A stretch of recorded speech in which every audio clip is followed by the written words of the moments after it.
Assalamualaikum warahmatullahi wabarakatuh.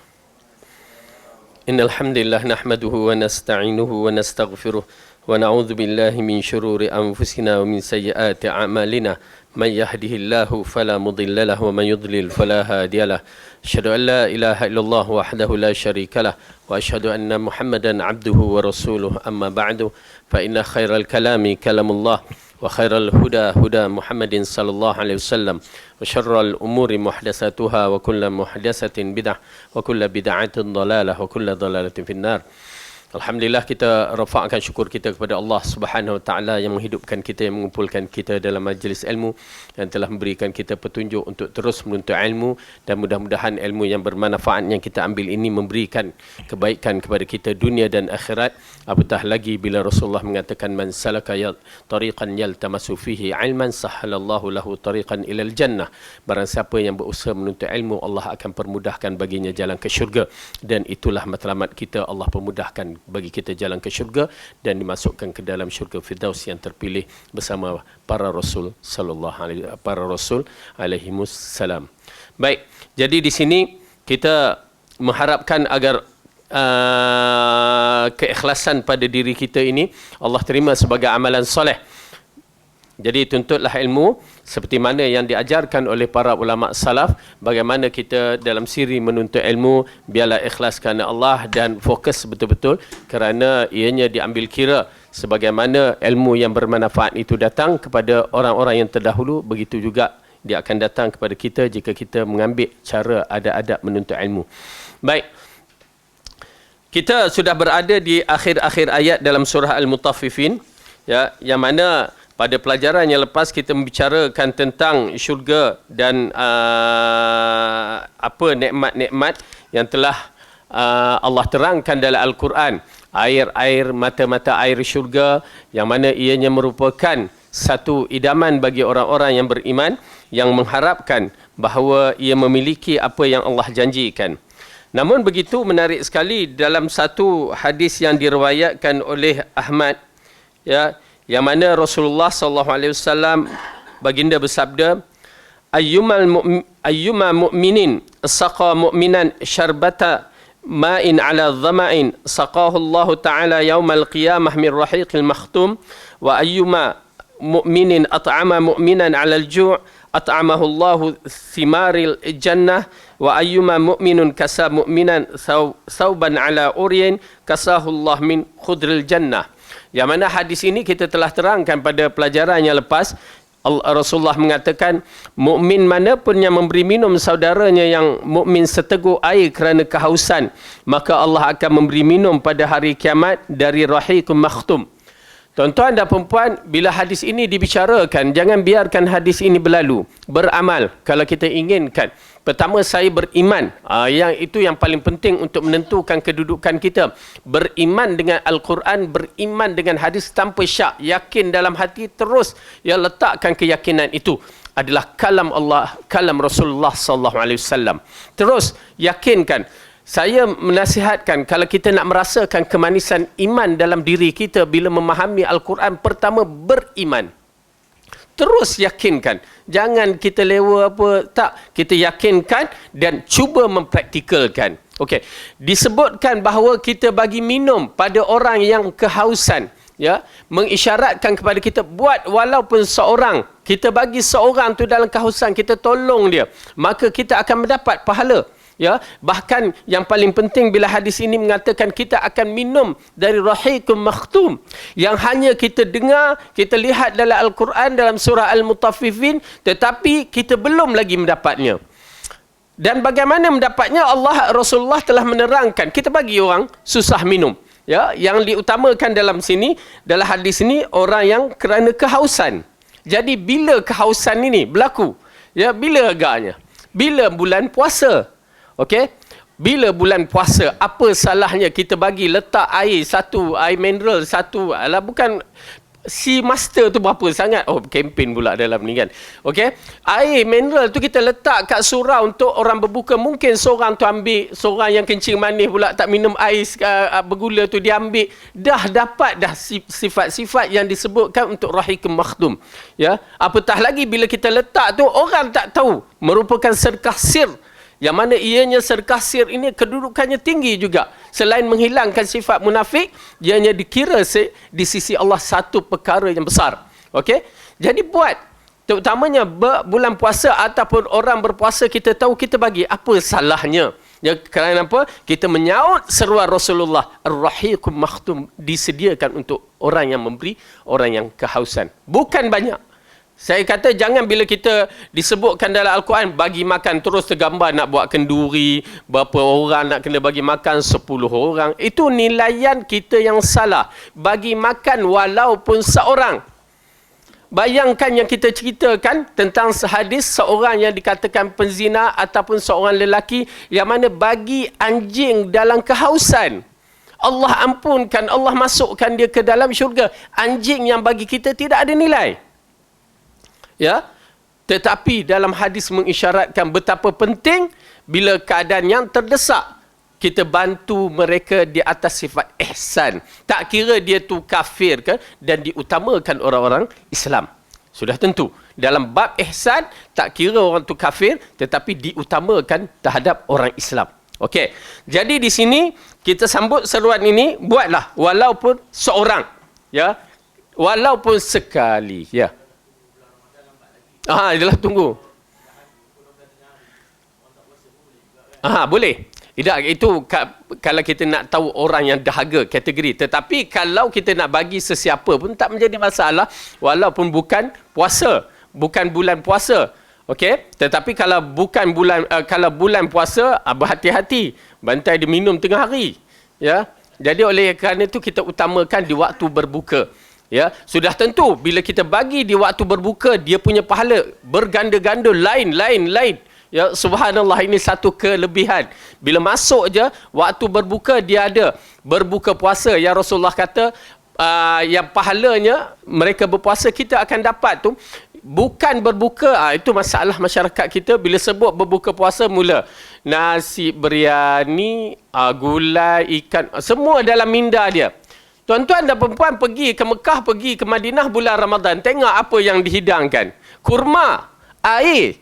Itu pun air zam-zam. Dia letakkan situ. Lepas tu, roti kering tu dengan yogurt kadang-kadang. Sekadar begitu. Itulah istilah berbuka puasa. Dah tentu pahalanya besar. Diikuti, baru diikuti beri makan. Yang tu biryani apa semua tu beri makan. Kepada orang yang lapar. Orang puasa lapar. Maka dapat pahala berbuka puasa dan apa dia? Beri makan kepada orang lapar. Nampak pahala dia begitu. Tu pasal kadang-kadang benda-benda yang begini tak payah tunggu program. Kalau boleh kita bagi. Ya. Kadang-kadang kita nampak orang bagi tepi jalan apa semua tu, semua di antara sebab untuk mendapat ganjaran pahala. Ya. Daurah, okey. Daurah yang ada, misalan Baitul Salam buat daurah, siapa nak bagi, subhanallah. Yang datang kelas tu pula penuntut ilmu yang mengharap keredaan Allah, nak cari jalan syurga, ya, dibagikan makan kepada, ialah daurah start pagi sampai petang, lapar, ya, bagi, apa salahnya, ya. Baik, jadi ini di antara perkara yang perlu kita tengok dan kita praktikalkan walaupun seorang. Ya, saya ingatkan walaupun seorang. Kenapa bila kita buat walaupun seorang, berarti seolah-olah kita telah mentasjilkan, meregisterkan nama kita, aku di kalangan orang yang pernah buat. Mudah-mudahan Allah terima. Itu yang kita harapkan. Ya. Orang miskin pun mampu untuk melakukannya. Kalau sekadar berbuka puasa kurma dengan air itu, ya. Jangan dibiarkan. Okey, baik. Kemudian Rasulullah mengatakan, ya, mana-mana orang mukmin, mana pun yang memberi makan saudara yang mukmin kerana kelaparan, maka Allah akan memberi makan dari buah-buahan syurga. Ya, pertama saya beriman dan merindui buah-buahan syurga yang Allah ceritakan dalam Al-Quran, dan saya mengharapkan. Jadi kita bagikan makan kepada orang yang lapar. Alhamdulillah dalam kategori ini memang ramai orang yang lapar. Boleh buatlah apa yang kita nak buat. Jangan duduk semata-mata dengan orang kaya menyebabkan kita terlupa segala-galanya. Bahkan dicela apabila makanan itu dimakan orang kaya dengan meninggalkan orang miskin. Ya, Rasulullah ingatkan dalam satu hadis, walimah ataupun majlis kenduri yang paling tidak baik adalah orang kaya yang makan meninggalkan orang miskin. Kemudian Dan mukmin mana pun yang memberi pakaian kepada saudaranya yang mukmin kerana ia tidak mempunyai pakaian, maka Allah akan memberi pakaian dari dedaunan syurga ataupun pakaian syurga. Ya, di sini disebutkan khudril jannah ialah pakaian syurga, yang kita tahu pakaian syurga adalah pakaian yang istimewa dari sutra, yang sutra nipis dan sutra tebal, yakni sundus wa istibrak, yang mana ianya merupakan pakaian ahli syurga. Dan pakaian ini boleh dimiliki dengan cara membantu. Kadang-kadang ada apa yang dibuatkan program untuk bantu, tak kira lah negeri yang banjir ataupun tidak, kita bantu walaupun selai, apa salahnya. Ini di antara perkara yang menarik. Dan kedua yang berkaitan dengan untuk memiliki pakaian syurga ni juga, bila kita menyediakan kain kafan kepada orang yang mati. Kadang-kadang khairat kematian tu itu satu hal lah. Ya, bagus, kita tak nafikan. Apa salahnya kalau kita volunteer, kan kita bagi satu. Yang mana terutamanya orang tu yang kita kenal, tak payah tunggu khairat kematian. Kita inginkan kain kafan tu dihadiahkan supaya menjadi bekalan kita di akhirat. Tak mahal pun. Rasanya tak sampai beribu ringgit. Tak sampai pun 100 ringgit, 100 lebih kurang tu. Apa salahnya kita membeli syurga dalam bentuk yang begitu? Ya, sekali. Kematian pun sekala. Ya. Ini di antara khabar gembira bagi mereka-mereka yang ingin mencari keredaan. Maka oleh kerana itu, keredaan Allah yang kita harapkan, kita beramal walaupun sedikit. Maka kita sambung ayat yang berikutnya dan kita tutupkan nanti.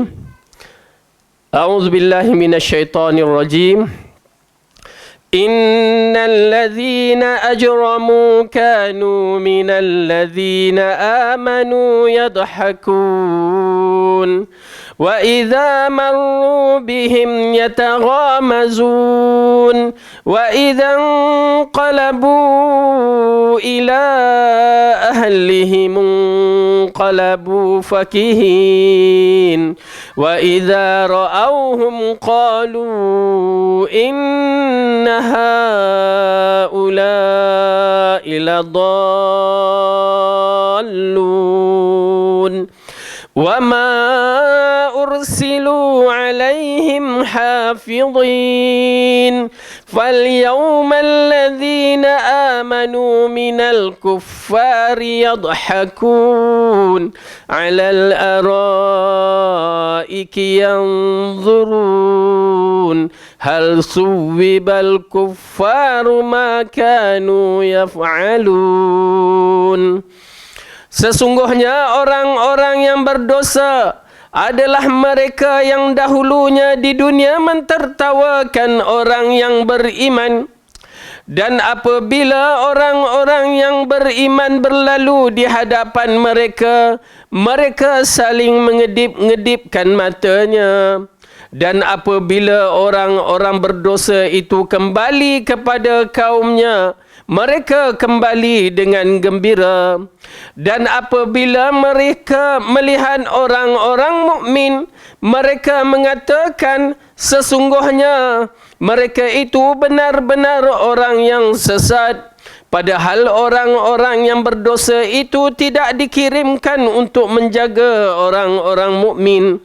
Maka pada hari ini orang-orang yang beriman mentertawakan orang-orang kafir. Mereka duduk di atas dipan-dipan sambil memandang. Sesungguhnya orang-orang kafir telah diberi ganjaran terhadap apa yang dahulu mereka kerjakan. Ya, ganjaran di situ sebagai perli, maksudnya balasan. Baik. Dalam ayat ini Allah membicarakan, walaupun ianya berkaitan dengan orang kafir, ia juga dikaitkan dengan orang-orang fasik, orang-orang yang berdosa. Di mana Allah mengingatkan ya kejahatan dan penghinaan orang berdosa terhadap orang-orang yang beriman. Imam Ibn Katsir mengatakan, Allah memberitahu tentang orang pendosa bahawa mereka mentertawakan orang yang beriman di dunia. Yakni mereka mengolok-olokkan orang yang beriman dan menghina mereka. Apabila mereka melintas di hadapan orang yang beriman, maka mereka saling mengedip-edip mata untuk mengejek orang-orang yang beriman. Okey. Ini di antara perkara yang paling penting untuk kita memahami tentang konsep orang yang beriman dengan orang yang tidak beriman. Satu, orang yang beriman dengan cara yang betul dengan orang yang beriman dengan cara yang tak betul. Dua, perkara ini ditekankan kerana kita berada di akhir zaman. Penekanan iman kena mendalam dan penekanan iman kena betul. Kerana apa? Disebabkan masyarakat kita ataupun masyarakat dunia di kalangan mereka beriman kepada Allah dengan cara yang tak betul. Itu puncanya. Bila kita nak menjawab soalan, bila kita baca teks yang salah, agak-agak jawapan soalan tu betul ke? Ya? Seperti mana teks yang diletakkan dalam buku, dia katakan 2+2 4, kita jawab 2+2 3, dia jadi salah. Ya? Ini perkara ni menjadi maklum kepada kita, yang mana kalau kita belajar apa yang dalam buku, itu yang mesti kita jawab. Dan begitu juga dalam masalah kita ini, di dalam masalah akidah, masalah tauhid, yang Allah katakan, ya Rasul katakan, Allah dah istiharkan di dalam surah Al-Baqarah, fa in amanu bimithli ma amantum bihi faqad ihtadaw. Wahai Muhammad, jika mereka itu, tak kira umat itu bila, selepas Rasulullah diutuskan sampai hari kiamat, jika mereka itu beriman seperti mana kamu dan para sahabat beriman, mereka dapat petunjuk. Clear ayat. Tak ada rubar. Ayat ini tak boleh ditukar. Macam mana setengah buku telah ditukar, ya, Ar-Rahmanu ala arsistawa tu ditukar, ya, perkhianatan dalam masalah, ya, ilmiah ni yang jadi isu sekarang. Betul, memang kita katakan ianya ilmiah yang dikhianati. Macam mana satu benda yang telah dikonfirmkan, telah diiktirafkan, ya, tiba-tiba ditukar tanpa izin penulis, tanpa kebenaran yang mesti mengikut ketepatan yang dibenarkan. Tukar ikut suka hati. Tuan-tuan dan perempuan kena ingat, ya. Kenapa ianya merupakan perkara yang penting? Ini masalah ilmiah, masalah seorang yang memahami keaslian, ya, teks yang mesti datang, dan kalau nak tukar pun dia tak boleh tukar, dia buat note dan buat huraian. Tu kaedah dia. Bukan pergi tukar teks asal tu. Berbahaya dari sudut ilmu, keilmuan. Kenapa? Ahli kitab itulah punca Bible yang jadi Bible Matthew, Bible John, Bible, disebabkan itulah. Kerana mereka mengubah sesuka hati mereka tanpa keaslian yang diterangkan. Akhirnya menjadi kerosakan umat Nasrani, Kristian yang hancur, berpecah begitu banyak. Ya, disebabkan kes yang begitu. Dia masalah. Ya, credibility dia dah jatuh disebabkan buat benda yang ilmiah begitu. Akhirnya keaslian sudah tidak ada. Siapa yang berani nak pegang kitab yang begitu sekarang? Saya katakan tak, saya tak berani. Kerana ianya merupakan pengkhianatan ilmu. Kita seorang yang terpelajar ataupun orang yang ada pendidikan. Keaslian itu bila hilang, maka berarti kitab itu bermasalah. Tangan-tangan yang jahat ini akan menukar semua ayat-ayat dalam Al-Quran. Dan jadilah nanti macam Bible yang mana ditukar oleh ulama-ulama jahat mereka. Ini orang tak faham. Orang yang awam dia tak faham. Dia kata apa salahnya? Tak. Alhamdulillah, terima kasih kepada Dr. Rozami yang mengupaskan dalam benda ni. Betul. Dia masalah ilmiah. Masalah amanah. Bukan masalah ikut suka aku nak tafsir. Tak. Subhanallah, ya. Ini amat penting bagi kita mengetahui, dan bagi saya sudah tidak siqah dalam bab Quran itu. Disebabkan tidak ada amanah. Hari ini kita nampak pada ayat tu, cuba lihat ayat-ayat yang lain. Ya, bertukar nanti. Na'udzubillah. Syar, kejahatan. Ya, dan saya tidak akan percaya. Sekali dia buat dalam bab ini, bila masa dia akan buat. Ya, tidak ada amanah dalam bab ini. Okey? Baik. Itu nak marah, salah, terpulang. Tetapi ini ketegasan orang yang menuntut ilmu, orang yang buat master, orang buat PhD, semua mengetahui dalam bab-bab ilmiah ini. Ya, ini bukan masalah goreng pisang yang boleh ditukar cita rasa, perasa-perasa, tak. Ini mesti jelas dalam pemahaman kita dalam bab ilmu. Baik. Kat mana dah dia menyeleweng. Itu belum lagi orang yang dapat tauliah, kan. Tuan Mufti, orang ustaz, semua tak boleh tauliah. Tiba-tiba mat tu, ya, artis pula tu boleh dapat tauliah. Kan pening. Apa agama kita ni sebenarnya? Apa risalah yang nak dibawa? Ya, seorang tu duduk belajar dengan orang tertentu hanya sekadar begitu, dapat jawab soalan terus diterima tauliah. Keilmuan apa tu?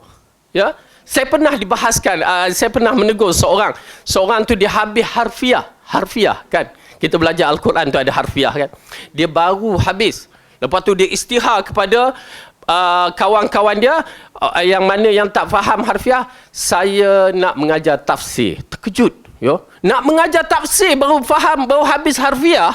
Dia ingat tafsir tu harfiah saja. Bukan. Ini manhaj ilmu. Ya, manhaj ilmu bukan kamu settle bahasa Arab begitu terus kamu nak ajar tafsir. Sedangkan nak mengajar tafsir kena ada usul tafsir. Ilmu dalam bab itu nasikh wa mansukh yang dikaitkan, lepas tu berkaitan dengan huruf kalimah-kalimah yang mana terkeliru masyarakat bila salah faham dalam bab itu. Cukup dalam suratul Nisa tu saja, ya, saya tak ingat kat mana ya, saya pernah ditanya. Batu salam lama ke sini? Lama punya kot. Ada seorang tu bertanya, "Ustaz, macam mana ayat ni?" Ya, ayat ni menunjukkan dalam Al-Quran orang perempuan jadi dulu, bukan lelaki. Macam mana kita? Kan sakit kepala, sedangkan dia bahasa Arab pun tak ada, cuma tengok kalimah hi. Tu perempuan, hi tu lelaki. Nak tengok? Cuba tengok surah An-Nisa. Sakit kepala. Tak ada bahasa Arab, cuba nak memperbahaskan. Ini orientalis punya pemikiran yang cuba nak merosakkan ummah dengan kejahilan bahasa Arab tu. Lepas tu nak ngajar tafsir. Okey, dalam surah An-Nisa, surah yang keempat, juzuk yang keempat, ayat yang pertama. A'udzubillahi minasyaitonirrajim. Bismillahirrahmanirrahim. Itu pasal bila kita belajar tafsir, belajar terutamanya masalah akidah kena jelas dalam bab tafsir. Lepas tu kena ada ilmu, ya, tentang penafsiran yang terbaik Quran dengan Quran, Quran dengan hadis. Itu dia kaedah yang utama dahulu. Ya, ini tak. Ya ayyuhan nasu taqu rabbakumul ladzi khalaqakum min nafsin wahidah wa khalaqa minha zawjaha wa bassa minhuma rijalan katsiran wa nisaa wattaqullaha alladzi tasaaluna bihi wal arham innallaha kana 'alaikum raqiba. Wahai sekalian manusia, bertakwalah kepada Tuhanmu yang telah menciptakan kamu dari diri yang satu, dan daripadanya Allah menciptakan pasangannya, dan daripada keduanya Allah memperkembangbiakkan lelaki dan perempuan yang banyak. Dan bertakwalah kepada Allah yang dengan namanya kamu saling meminta satu sama lain, dan peliharalah hubungan silaturrahim. Sesungguhnya Allah selalu menjaga dan mengawasi kamu. Okey. Tang mana Ustaz? Kan kita pun tak perasan tang mana. Jangan tengok teks Melayu, teks Arab tu. Tang mana? Okey. Okey, kalau kita tengok ayat tu, ya. Mana khalaqakum min nafsin wahidah. Tu dia kalimah itu yang menjadi isu. Wahidah ta marbutah. Ya, ta marbutah itu maksudnya kalau kita belajar bahasa Arab, tak belajar ke bahasa Arab ni? Ya. Okey. Wahidah tu ta marbutah mengisyaratkan perempuan. Imra'atun wahidah. Kan. Dia tak sebut lelaki. Kalau wahidatun dah tahu dah itu perempuan. Kalau ta marbutah biasanya perempuan. Kecuali dalam bentuk-bentuk lain seperti Hamzah. Okey, itu lelaki walaupun ta marbutah tu ada. Okey, Talha. Okey, baik. Lepas tu kita tengok terjemahan dia. Ini jenis baca terjemahan aja. Tuhanmu yang telah menciptakan kamu dari diri yang satu, nafsin wahidah. Dia kata, nampak Ustaz? Tu marbutah menunjukkan perempuan. Okey. Wa khalaqa minha darinya. Ha. Okey, kita belajar harfiah. Ha tu pada wahidah, nafsu wahidah hadir. Okey. Zaujaha, zaujun. Zaujun laki ke perempuan? Perempuan kan? Tak, zaujun laki. Perempuan zaujah. Tak marbutah zaujatun. Ni zaujaha. Macam mana tu? Aduh. Macam mana nak jawab? Zaujaha wa batha minhuma tu dah tak menjadi isu dah. Itu datang daripada laki perempuan. Okey. Nampak tak? Macam mana kita pun Allah. Pasal kita tak belajar bahasa Arab, yang kita boleh belajar bahasa Arab ana, anta, anta, unta, ya, maka jadi kita pun terkeliru. Okey. Bila kita memahami dalam ayat konteks yang dipahaminya, maka ianya akan mentafsir dengan tafsiran yang sesat. Confirm sesat. Okey. Yang kedua, dia tidak memahami cara bahasa Arab berbicara. Bila nafsun ini adalah kalimah, nafsun ni dia kalimah perempuan. Tetapi bukan orang perempuan. Nafsun ni boleh diguna lelaki ataupun perempuan. Ya. Dan dia disebut secara kasar bahasa Arab dalam bentuk kalimah perempuan. Kerana nafsu, pribadi ataupun nafsun, apa kita nak tahu, jiwa. Jiwa. Artinya kejadian jiwa manusia ni, ya, disebutkan dalam bahasa Arab, kalimah itu adalah kalimah perempuan, walaupun di lelaki disebutkan kalimah cara begitu. Okey. Kemudian wa khalaqa minha, dijadikan dari pribadi ini, ya, pribadi yang satu ini, ya, zaujaha. Okey, itu bukan maksudnya dijadikan lelaki, tetapi zaujaha pasangan. Pasangan. Tu pasal saya tak baca isteri tadi supaya kita nampak bab ni. Pasangan. Okey, pasangan bagi pribadi tersebut. Okey.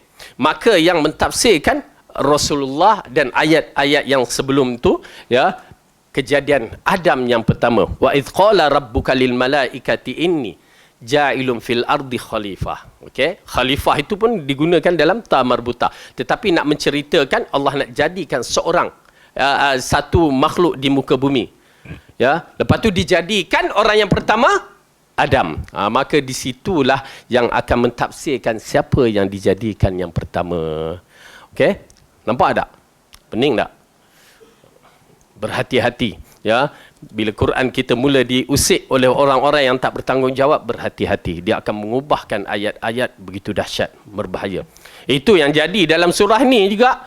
Yang jadi si Abu Talib Al-Ja'fari yang kena tangkap, ya, Majlis Agama Islam Johor tu. Pasal tafsir dalam surah ni juga. Tu ayat tu. Mana dia? Ayat yang ketiga. Wa in khiftum alla tuqsitu fil yatama fankihu ma taba lakum minan nisa'i masna wa sulasa wa ruba'. Suka depa ayat ni, ya.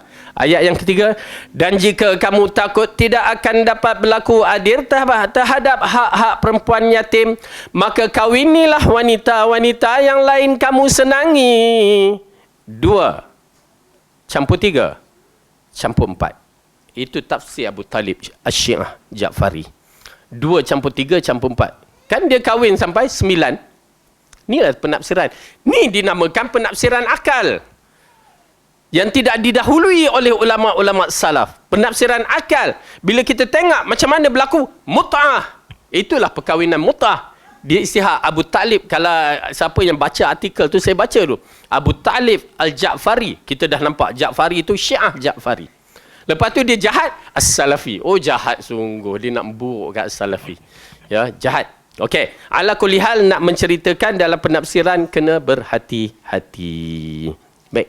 Apa-apa pun bila dah berlaku dalam surah Ar-Rahman itu diperbuat begitu, bagi saya siqah tidak ada pada buku tersebut. Quran yang ditafsirkan itu tidak ada siqah bagi saya. Ya, kerana kita manhaj kita nak yang asli, biar kita selidik, kita tengok. Itu cara dia. Okey. Sesungguhnya orang yang berdosa ini adalah mereka dahulunya mentertawakan orang yang beriman. Tuan-tuan dan perempuan, orang-orang yang berdosa, orang-orang yang tidak beriman dengan cara yang betul ini, dia akan mentertawakan orang yang beriman dengan cara yang betul. Itu dia. Kita berhadapan dengan golongan-golongan yang mempermainkan orang-orang sunnah. Ya, kita berada di akhir zaman ni. Rasulullah mengatakan bahawa orang yang memegang Quran dan sunnah ini seperti memegang bara api. Mereka ini berpegang di atas akidah yang betul. Ya, manhaj yang betul, yang sehingga Rasulullah memuji golongan ini, la tazalu ta'ifatum min ummati zahirina 'alal haqq. Akan berterusan di kalangan umat aku yang akan menegak kebenaran. Jadi kita kalau nak betul-betul serius membawa panji-panji agama ini, maka berdiri di atas kebenaran, yakni Al-Quran dan As-Sunnah. Jangan bergoncang. Hatta la yadurruhum man khazalahum. Mereka itu tidak dimudaratkan oleh sesiapa saja yang cuba nak mudaratkan dia. Berbagai-bagai jalan mereka cuba lakukan untuk memudaratkan, sehingga Imam Ahmad dipenjarakan, Imam Syafi'i dibelenggukan dari Yaman ke Baghdad, Imam Abu Hanifah dipenjarakan, Imam Malik dipukulkan. Namun mereka nak berganjak, tidak. Imam Nasa'i dibunuh dengan cara yang tak baik, ataupun dipenjara sehingga dia mati. Ini perkara-perkara yang kita tak tahu, imam-imam yang besar. Namun mereka nak berganjak, tidak. Oi, itu kuat tu ya. Tuan-tuan dan perempuan, saya sendiri takut kerana kedudukan kita belum tentu. Ya, kita ni jentik sikit dah tergoncang. Ya, tetapi imam-imam dahulu telah menunjukkan jalan mereka tidak akan berganjak untuk menentukan kita termasuk dalam golongan yang berjaya ini. Hatta ya'tiya amrullah, sehingga datang keputusan Allah, menang ataupun syahid. Mudah-mudahan Allah berikan kita sabat, ketetapan yang kuat. Ya, amin ya rabbal alamin. Okey. Baik. Ingat ya, kenapa pertembungan ini dah bukan pertembungan di zaman Rasulullah.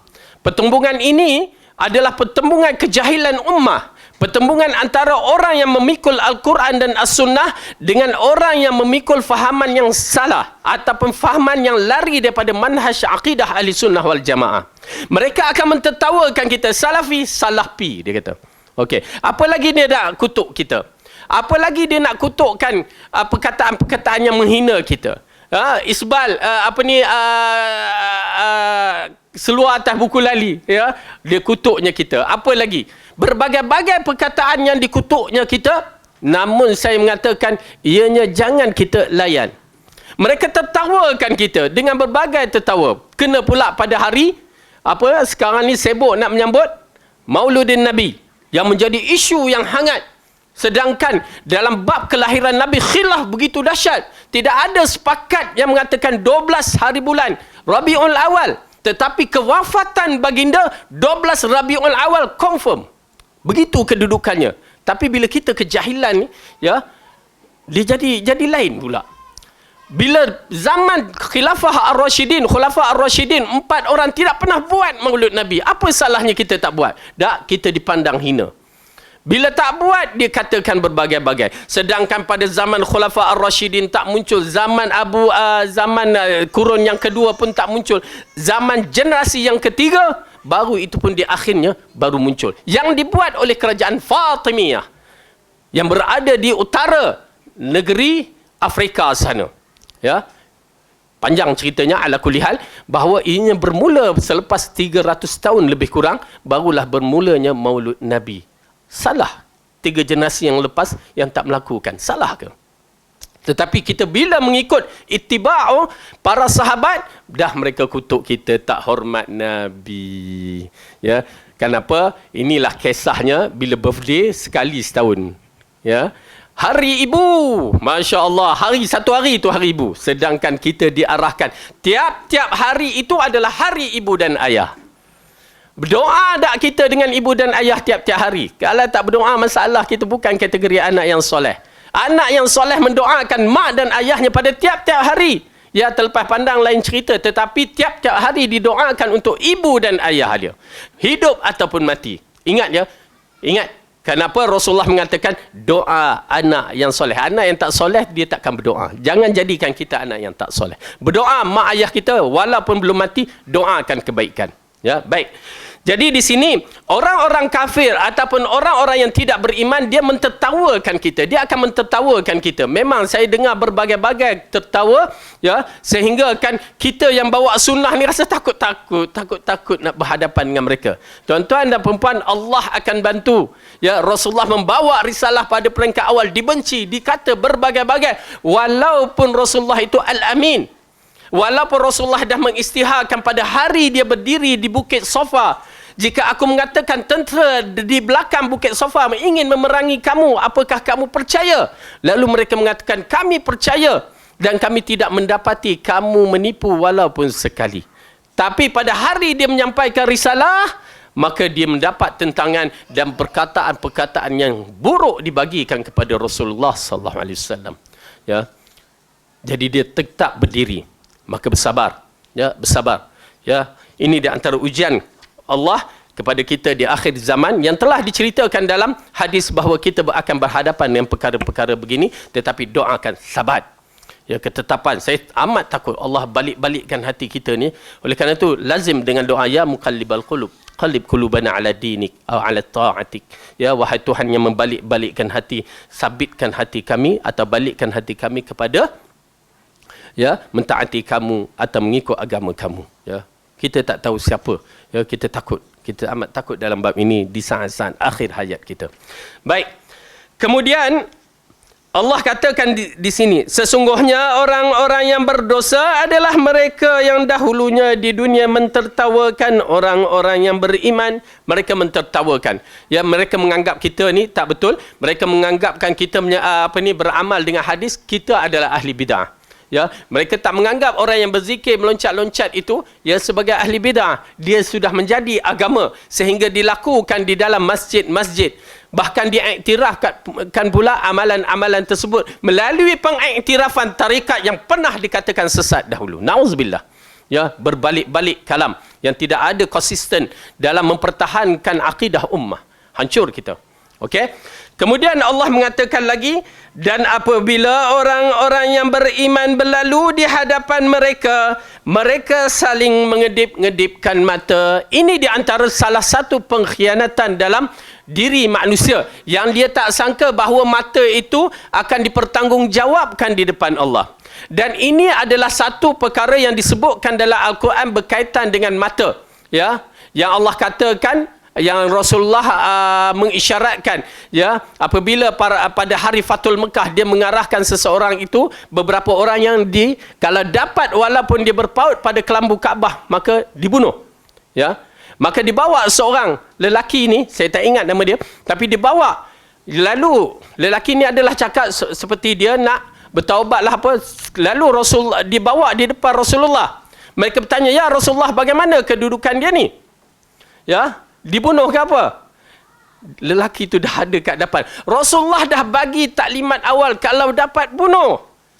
Tetapi lelaki ini beralasan apa semua. Diulangkan lagi, kali kedua, sampai kali ketiga, dan akhirnya Rasulullah kata lepaskan. Kemudian, lepas saja lelaki itu, maka mereka bertanya, ya Rasulullah, kan kamu kata bunuh tadi. Aku dah kata bunuh, tetapi kenapa kamu tidak bunuh? Ya Rasulullah, alangkah baik kamu isyaratkan dengan mata. Lalu dia mengatakan, para Nabi tidak pernah mengkhianati mata. Rupanya mata pun di kategori khianat.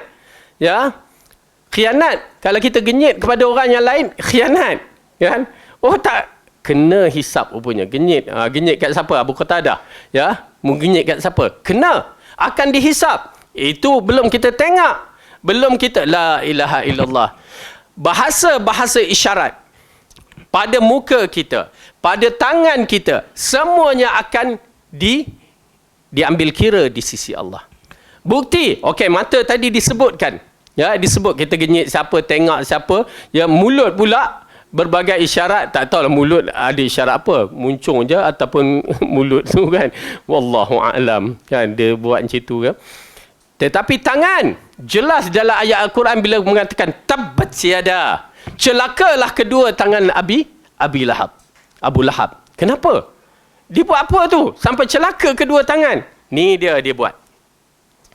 Mula kita tak faham. Itu pasal kadang-kadang bila kita berada di luar negeri tu banyak manfaat yang kita dapat. Kerana pula duduk Pakistan, negeri fakir. Lepas tu berbagai-bagai perangai mereka tu kan. Ya. Kalau di Pakistan, ya, jangan dibuatlah benda ni. Nanti buat kat Petropam tu ada orang Pakistan, kita buat pula berdosa lah tu. Pasal kita dah tahu tak apa. Ya. Di Pakistan ni, genyit mata macam tu tak boleh. Kalau dengan lelaki. Dengan perempuan tu memang kena penampar lah. Kan? Tapi dengan lelaki pun tak boleh. Kita tak tahu dulu, kita buat. Kena marah. Budak tu marah. Lepas tu, buat lagi. Lagi dia marah. Apa dia cakap waktu tu mula sampai tak reti bahasa Urdu. Ya? Kenapa dia marah? Yang tahu kita hafal lagu apa Hindustan pada ketika tu kan. Okey. Lepas tu, dia cakap sesuatu. Saya tangkap dia punya cakap. Lepas tu saya jumpalah kawan yang mana boleh bahasa Inggeris sikit tu. Saya kata, saya buat macam tu, dia marah. So dia kata, kamu buat apa? Saya gini, dia pun terkejut. Ya, lepas tu, apa dia cakap? Dia cakap satu kalimah, saya hafal tu. Ya. Dia kata, kamu tahu tak benda tu buruk? Ya. Orang Pakistan tak boleh buat macam tu. Oh, kat Malaysia tak apa? Tak boleh, dia kata. Kena pula kamu buat dengan budak-budak. Okey. Berarti tak boleh. Kemudian, okey, di Pakistan, kalau dia marah kat kita, ya, selain dia bercakap, dia akan tunjuk macam tu.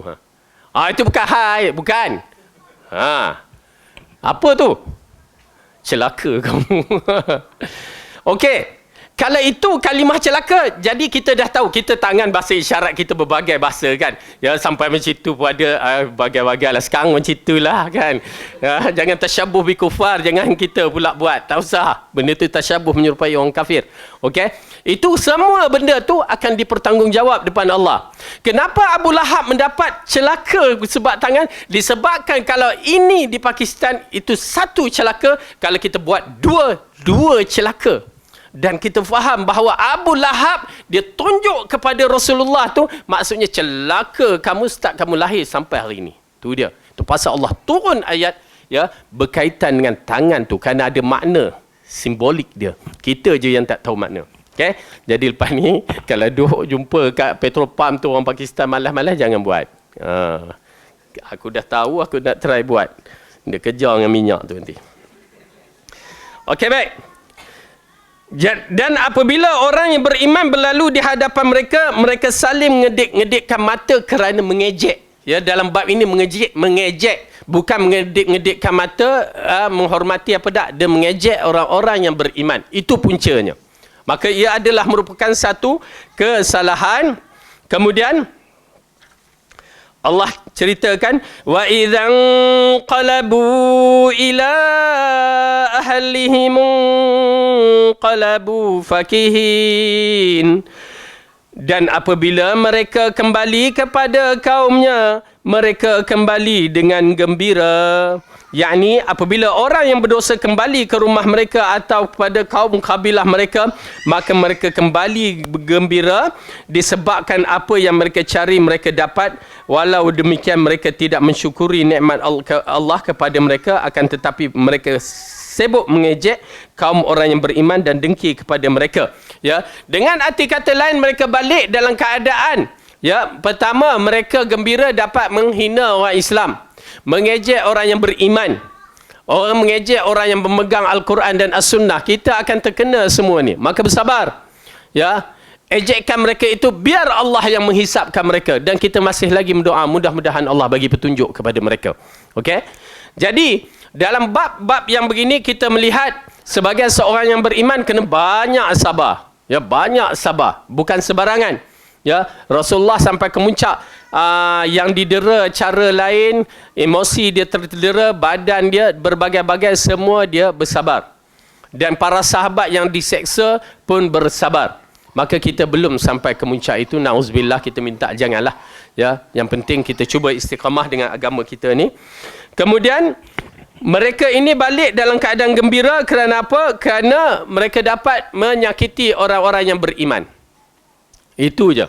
Ya, menyakiti orang yang beriman. Apa yang mereka nak buat sekarang ni, ya, dengan forum-forum yang dibuat, program-program yang dibuat semata-mata untuk menyesatkan orang-orang yang masih lagi di tengah-tengah supaya mereka tidak bersama dengan orang yang beriman dengan Al-Quran dan As-Sunnah. Ingat tu. Maka kita bersabar dan kita buat perancangan ataupun buat perjalanan dakwah kita dengan cara yang betul. Kemudian Allah berfirman lagi, وَإِذَا رَأَوْهُمْ قَالُوا إِنَّ هَؤُلَاءِ لَضَالُّونَ. Dan apabila mereka melihat orang-orang mukmin, mereka mengatakan sesungguhnya mereka benar-benar orang yang sesat. Ya, ini di antara kalimah yang menarik bahawa orang-orang yang beriman akan dikatakan mereka itu sesat. Ya. Orang yang beriman, orang yang berada di atas manhaj Quran dan Sunnah, dia bukan orang yang menghukum. Ingat, kita bukan orang yang menghukum. Ya, jangan jadi penghukum. Kita adalah pendakwah. Menghukum biar orang-orang atasan, para ulama, itu lain cerita. Tetapi kita adalah para pendakwah. Kita tak akan menghukum tanpa ilmu. Ingat, kita orang awam, kita tak akan menghukum tanpa ilmu. Okey. Dalam ayat ni menceritakan bahawa orang-orang kafir, orang-orang berdosa ni ataupun orang fasik ni, ya, mereka mengatakan sesungguhnya mereka benar-benar orang yang sesat. Yang ditujukan kepada Rasulullah pada zaman kafir Quraisy. Ya, sesat. Dan pada Rasulullah di zaman Madinah, orang-orang munafik dan juga orang-orang ahli kitab menghukumkan Rasulullah dan jemaahnya adalah sesat. Dan kita berada di akhir zaman, orang yang tidak memahami Al-Quran dan As-Sunnah pun menghukum kita sesat. Apa bezanya? Okay? Maka bersabar dalam bab itu. Tuan-tuan dan perempuan dah belajar akidah ahli sunnah wal jamaah, mengikut Al-Quran dan As-Sunnah, fahaman 3 kurun yang terbaik. Dah clear. Ya? Jangan berganjak. Itu je saya nasihatkan. Jangan berganjak. Kita dah clear. Bukan kita, alhamdulillah, kerana tuan-tuan dan perempuan mencari. Kalau tak mencari, dia akan ikut je, bermasalah sebenarnya. Saya mula dulu, waktu mula kita mencari agama, ya, mula nak faham agama, memang mencari. Itu yang saya join tarikat, saya join apa lagi. Ya, berbagai jemaah kita join. Ya, Al-Arkam pernah kita join apa semua. Nak mencari. Kita nak cari ketenangan, nak cari dapat. Orang yang mencari lain, tetapi cari bukan di atas dasar taksub. Cari nak mencari betul-betul. Sampai kita belajar, dikatakan pergi ke satu pondok di Kelantan sana. Dia mengatakan bahawa apa? Siapa yang tak hafal sifat 20 tak sah solat. Satu. Siapa yang tak hafal sifat 20 tak layak masuk syurga. Dua. Ui. Saya mula rasa cemas kan. Kita hafal dah. Benasyid pun hafalnya. Ya, memang kecil kita hafal. Mak kita ustazah kan. Hafal. Jadi bila kita tengok tu, mula kita nak mengkaji. Dari mana asal? Di situ alhamdulillah kita ni akademik, budak akademik yang mengkaji. Dari mana asalnya sifat 20? Lepas tu dia katakan Imam Syafi'i pun menghafal sifat 20. Wah, itu yang menarik tu. Saya pun mula cari, ya, tarikh kelahiran Imam Syafi'i. Dan kita tahu pula Abu Hasan Sy'ari pengasas sifat 20. Tarikh kelahiran Abu Hasan Sy'ari. Tuan-tuan dan perempuan, bila kita menyaksikan jauh langit dengan bumi. Abu Hasan Sy'ari dilahirkan, Imam Syafi'i dah meninggal 50 tahun lebih kurang. Dah meninggal 50 tahun lebih kurang. Lepas tu mula terfikir, ya. Itu belum lagi Abu Hasan Sy'ari hidup dalam proses kanak-kanak sampai kedewasaan dia, yang baru dia berijtihad dalam bab itu. Sebelum dia menganut akidah ahli sunnah wal jamaah, dahlah bapa tiri dia menganut akidah Mu'tazilah. Ya, Al-Jabai itu. Okey. Kemudian di situ kita menyaksikan Imam Asy-Syafi'i berada di zaman bila, dan dia pun tak tahu sifat 20. Maka otak kita mula, ya, berfikir, bagaimana kedudukan solat Imam Syafi'i? Bagaimana kedudukan apa dia? Dia layak ke tidak masuk syurga disebabkan kaul-kaul yang jahat ini. Ya. Alhamdulillah, mungkin disebabkan itu Allah bagi petunjuk. Saya mula mencari. Dan alhamdulillah Islam yang saya cari ialah memang carilah. Ya, dengan izin Allah kita berdoa. Dan saya ingatkan pada tuan-tuan dan perempuan, jangan putus doa, ya Allah bagi petunjuk kepada aku. Jangan putuskan. Ya, sampai sekarang saya tetap berdoa, kita nak petunjuk-petunjuk. Kenapa tuan-tuan dan perempuan kadang-kadang kita masih terselindung, tak memahami ilmu ini dengan tepat, tiba-tiba Allah bagi petunjuk. Ya, subhanallah, dapat di saat-saat akhir begini. Ya, agak menarik. Dan akhirnya disitulah datang saya mula mempelajari, Allah bagi petunjuk di Pakistan. Disitulah kita dapat ilmu, alhamdulillah, Quran dan Sunnah dengan baik. Baik.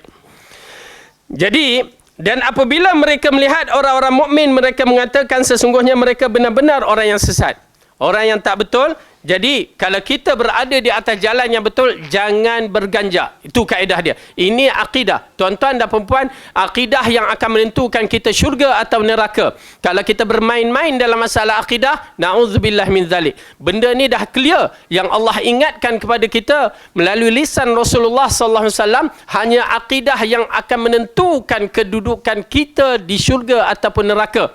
Kalau ibadat kita hebat pun, akidah bermasalah, kita akan jadi seperti mana Khawarij. Ya, Rasulullah kata apa? Kalbun min kilabin ahli nar. Anjing di antara anjing neraka. Ya, Rasulullah kata dia bersembahyang sampai bengkak-bengkak kaki. Ya, berpuasa seperti puasa Nabi Daud. Tetapi kalbun min kilabin ahli nar. Dahsyat. Amalan bukan satu pengiraan yang tepat bagi kita. Ini jenis orang yang awam mungkin. Ya, macam saya dulu mula-mula nak belajar, saya tengok Tok Guru. Ui, Tok Guru pakai serban, jubah. Itu yang lekat ni, kan? Bercahaya muka dia. Subhanallah. Rupa cahaya syaitan. Na'udzubillah. Ya, saya pergi, saya tengok. Ya, waktu saya ambil tarikat Nasyabandi tu. Sebut kat mana? Kat Kajang. Ya, waktu tu Nazim tak ada lagi. Al-Kabani ni. Ya, saya ambil kat Kajang tu. Tengok muka Tok Guru bercahaya. Cahaya. Inilah Tok Guru aku. Ya, sampai tahap yang mana bila tengok, walaupun kita ni jahil ni, tapi ada juga maklumat-maklumat. Saya tengok dalam satu bilik tu ada lembu di atas ikan paus dalam lautan, dan lembu tu ada 7 tanduk ke 7 kepala. Rupanya ada dalam kitab kitab kuning, ya. Di khabar Israiliyat. Yang menjadi kepercayaan Hindu, yang mana bumi di atas tanduk lembu. Bila lembu tu geleng, bergegar, gempa bumi berlaku. Kononnya lah. Tapi itu yang ada dalam bilik tu. Terus saya kata, ini Israiliyat ni. Dia ada fahaman. Lepas tu, tengok pula waktu duduk dengan Tok Guru tu, anak murid tu datang, cium kaki Tok Guru dalam bentuk macam sujud. Aduh, itu dah tak boleh nak terima dah. Duduk bersembang-bersembang, cucu Tok Guru tu, umur 15 tahun sambil bersembang merokok. Kita memang tak sukalah benda tu kan. Merokok. Lepas tu seorang brother tu tegur, adik, jangan merokok depan orang tua. Tak apa, makruh. Tok Guru cakap makruh. Tak percaya tanya. Biadab bagi saya tu kan. Kamu umur 15 tahun nak bercakap dengan orang tua cara begitu. Dapatlah beramai 2-3 hari je, lepas tu tinggal kan. Ya. Tu dia. Dalam masalah ini, ianya amat penting yang kita ketahui bahawa mereka itu yang sebenarnya bermasalah. Nilaian ilmu. Oleh kerana itu Sayyidina Ali mengingatkan kepada kita, al-haqqu la yu'rafu birrijal. Kebenaran tidak dikenali melalui pakaian yang sebenar, walaupun itu adalah juzuk, tak dinafikan. Ya, pakaian, jubah, janggut, semua juzuk daripada Islam yang perlu kita jaga. Tetapi bukan itu nilaian yang pertama sekali. Bila Khawarij buat perangai macam itu, ya Rasulullah katakan, ya, bukan amalan itu sebagai ukuran. Tetapi ta'riful haq, kamu tahu kebenaran dengan ilmu, wa ta'rifur rijal, maka kamu kenal siapa orang tu.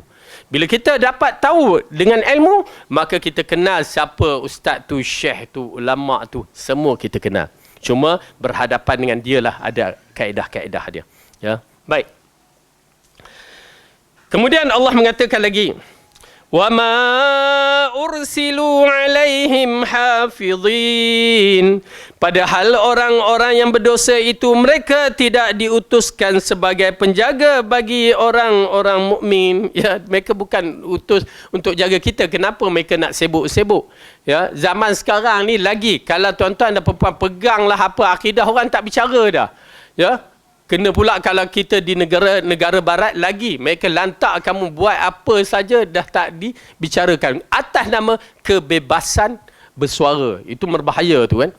Itu pasal kita menyaksikan berapa perangai budak-budak pun kita dah tak boleh nak berbicara dah. Mereka buat apa kejahatan masih lagi di Malaysia ini terkawal, tapi kalau negara barat tak boleh dah. Ya, bebas. Oleh kerana itu bila perkara ini berlaku, kebebasan bagi kita jangan bicara. Selagi tidak dihalang buat. Ya, selagi tidak dihalang buat, jangan takut orang nak cakap. Bukan mereka yang jaga kita, bukan mereka yang bagi rezeki kepada kita, bukan mereka yang buat segala-galanya untuk kita. Kita buat kerana Allah dan rezeki datang dari Allah. Maka teruskan, jangan takut. Ya. Kemudian akhirnya Allah mengatakan dalam ayat ni, ya, Ibn Katsir mengatakan, yakni kaum pendosa ini tidak diperintahkan untuk mengawasi ucapan dan tindakan kaum yang beriman dan tidak pula dibebani untuk itu. Lalu mengapa mereka sibuk dengan urusan-urusan orang yang beriman dan memusingkan diri mereka sendiri. Ini sebagaimana firman Allah Subhanahu wa taala di dalam surah Al-Mu'minun, ya, ayat yang panjang ni kita bacakan terjemahannya. Dia Allah berfirman, tinggallah dengan hina di dalamnya dan janganlah kamu berbicara dengan aku. Sesungguhnya ada segolongan dari hamba-hambaku berdoa, ya Tuhan kami telah beriman, maka ampunilah kami dan berikanlah kami rahmat. Engkau adalah pemberi rahmat yang terbaik. Lalu kami jadikan mereka buah ejekan sehingga kamu lupa mengingat aku dan kamu selalu mentertawakan mereka. Sesungguhnya pada hari ini aku memberi balasan kepada mereka kerana kesabaran mereka. Sesungguhnya mereka itu adalah orang yang mendapat kemenangan. Ini berkaitan dengan orang yang beriman bersabar dalam fitnah di zaman fitnah ataupun di zaman orang yang menghinakan. Okey, baik. Kemudian akhirnya Allah menceritakan, fal yawmal ladzina amanu minal kuffari yadhakun 'alal araiki yanzurun. Maka pada hari ini orang-orang yang beriman mentertawakan orang kafir dan mereka duduk di atas dipan-dipan sambil memandang. Subhanallah, satu peristiwa yang mengharukan bagi orang kafir. Apabila dia menyaksikan orang yang beriman yang pernah dia hina, pernah dikatakan, pernah dan berbagai perkataan perbuatan yang dilakukan untuk menghina orang beriman. Dan pada hari itu, yakni hari kemenangan kita insya-Allah di akhirat kelak, maka pada hari itu orang beriman mentertawakan orang kafir. Satu ejekan. Di saat inilah orang yang berdosa macam mana sekalipun Allah bebaskan mereka. Ya, orang berdosa selagi tidak ada syirik, maka dibebaskan orang yang beriman. Ya, waktu itulah orang-orang kafir bercita-cita nak jadi orang beriman. Ya, tuan-tuan dan puan-puan, satu perkara yang agak menarik, ya. Kita dah berada di hari orang yang Rasulullah kata orang yang beriman. Jangan biarkan iman kita tercela. Ya, kenapa? Bila kita mati kita akan menyaksikan. Saya terbaca banyak hadis-hadis begitu terharu, ya. Pada hari kematian kita pun mengisyaratkan bila kita mati, kita menyesal amalan-amalan kita yang terlepas walaupun simple. Ya, sehingga bercita-cita walaupun nak melakukan solat sunat 2 rakaat. Ya, nak buat 2 rakaat. Simple, duduk atas kerusi je ataupun duduk bawah dengan bacaan ringkas je. Ya. Sampai begitu sekali dia mengharapkan, tapi dah tak boleh. Dan begitu juga orang kafir yang Allah sebut dalam surah Al-Hijr, ya. Yang mana mereka bercita-cita nak menjadi orang mukmin. Dalam surah Al-Hijr ayat yang ke-2. Okey. A'udzu billahi minasy syaithanir rajim. Surah yang ke-15, juzuk yang ke-14. Bismillahirrahmanirrahim. Alif lam ra. Tilka ayatul kitabi wa Qur'anin mubin. Rubama yawaddu alladhina kafaru law kanu muslimin. Alif lam ra, hanya Allah yang mengetahui maknanya. Ini adalah kitab sebahagian dari ayat-ayat Alkitab yang sempurna, iaitu ayat-ayat Al-Quran yang memberikan penjelasan. Orang-orang kafir itu seringkali nanti di akhirat menginginkannya, kiranya mereka dahulu di dunia menjadi orang Muslim. Ya, subhanallah. Disebabkan mereka menyaksikan orang itu walaupun amalan dia tak ada, tetapi disebabkan dia Islam, Allah selamatkan dari api neraka. Oleh kerana itu mereka bercita-cita. Jangan sampai kita begitu. Yang kedua, apabila Fir'aun di sakratul maut, apa dia kata? Aku mengucap, aku beriman Allah itu sebagai Tuhan. Kita pun jangan begitu. Jangan sampai waktu sakratul maut, dalam ayat ke-10 dalam surah Munafiqun, kita bercita-cita untuk dikembalikan di muka bumi. Na'udzubillah. Minta Allah sabatkan kita, tetapkan kita di atas Quran dan Sunnah, dan kita berada di atas jalan yang betul. Kemudian Allah mengatakan, hal thuwibal kuffaru makanu ya'malun. Sesungguhnya orang-orang kafir telah diberikan ganjaran terhadap apa yang dahulu mereka kerjakan, dan bukan itu saja, bahkan mereka mendapat ganjaran ataupun siksaan yang teramat pedih, dan paling menakutkan adalah kekal abadi di alam akhirat, di dalam neraka. Dan kemudian diikuti oleh orang munafik yang paling menakutkan, fit tarkil asfali minan nar. Ini di antara perkara yang kita kena tekan juga, supaya sifat munafik itu tidak ada dalam diri kita. Kerana kedudukan orang munafik berada di darkil asfal. Mereka itu nampak beriman. Ya, kita takut tu kerana kita nampak beriman, tetapi hakikat kita tak tahu. Oleh kerana itu amalan-amalan rahsia yang tersembunyi amat penting untuk menentukan kita munafik ke tidak. Kalau ada amalan tu, alhamdulillah, katakan alhamdulillah. Kalau tak ada, berusaha. Ya, itu pasal macam qiyamul lail, sedekah sir, apa lagi yang berbentuk rahsia-rahsia ni amat penting untuk menentukan seorang itu munafik ataupun tidak. Ya, di samping seperti solat di akhir waktu itu sifat munafik, apa lagi yang bercakap menipu apa semua itu, ialah di antara benda yang zahir kita elakkan. Jadi cukup sampai di sini. Mudah-mudahan Allah berikan kita ilmu yang bermanfaat, dan Allah betulkan kita mengikut manhaj yang betul, dan Allah istiqamahkan kita di atas aqidah ahli sunnah wal jamaah mengikut fahaman tiga kuru yang terbaik. Aqulu qawli hadza wa astaghfirullahu li wa lakum. Wassalamualaikum warahmatullahi wabarakatuh. Subhanakallahumma wa bihamdika asyhadu an la ilaha illa anta astaghfiruka wa atubu ilaik.